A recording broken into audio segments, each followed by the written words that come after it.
So how can you do it so it really is going to stack up? Well, my suggestion is first turn off Excel and think about these 5 steps in every business model, these 5 elements in every business model.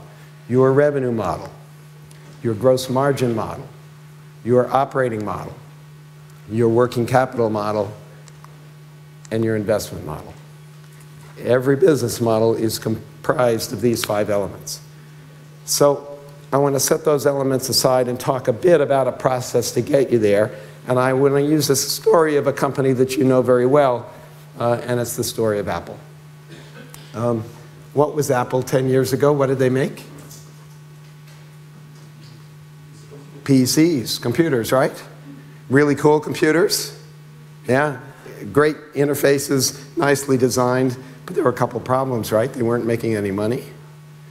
And their market share in the PC business was how big? About that big, right? Low single digits. Steve Jobs has a problem.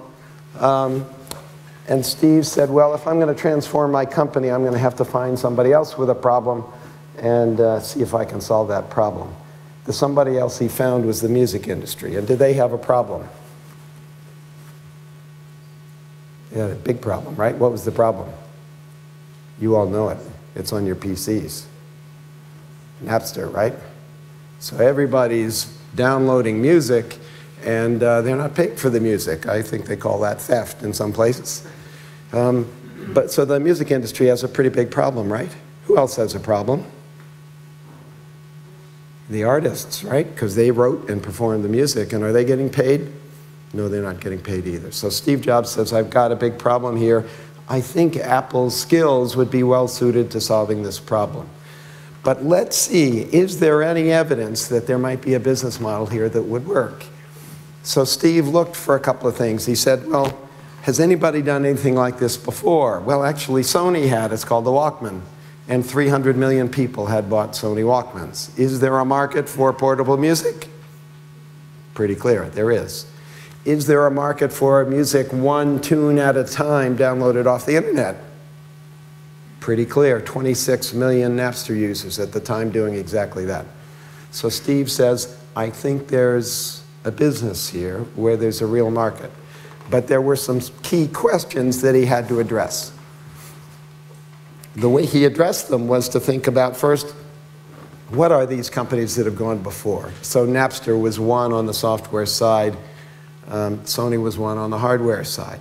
Then there are what Randy and I call anti-logs. Those are companies that have gone before you that you want to not copy because what they've done isn't what you want to do, maybe because it didn't work very well. There was an MP3 player already on the market before the iPod called the Diamond Rio. It is anybody here have a Diamond Rio before I insult you? Yeah, there's one. Is it true that it's the single clunkiest, least user-friendly device ever known to man? You figured it out. You're probably a PhD, but it's a pretty clunky device. There were also sites, press play, music play, but they all had just a limited selection of tunes. They didn't have a wide selection of tunes. So Jobs said, okay, there are these analogs and anti-logs. I can learn from those, but at some point there are going to be a couple of leaps of faith, and those are the things that if I'm wrong about them, my business isn't going to work, but if I can test them and find out they hold true, then maybe I've got a business. The key leaps of faith for Steve Jobs were 2. 1, will the music industry go along? And 2, will people actually pay some amount greater than 0 to download their tunes? To the first leap of faith, he called Don Henley. Don Henley's the is the drummer for the Eagles, the rock group. And Steve said, Don, we're doing this iTunes thing, and we like all your library, and we want to sell it 1 tune at a time. Will you play ball? Don Henley says yes. He calls some other artists. They too says yes. Who do you think he calls next? The music companies. You guys have a problem. I think I have a solution. And by the way, your artists kind of like my solution. Will you play ball? So they did. So that leap of faith was resolved. The key question, though, was anybody going to pay 99 cents for a tune? And there was only one way to find out. That one way was launch the iTunes site. And on day 1, they sold, anybody know how many tunes? 1.4 million tunes. Would that be a good first day for your business? Not too bad, right? Okay.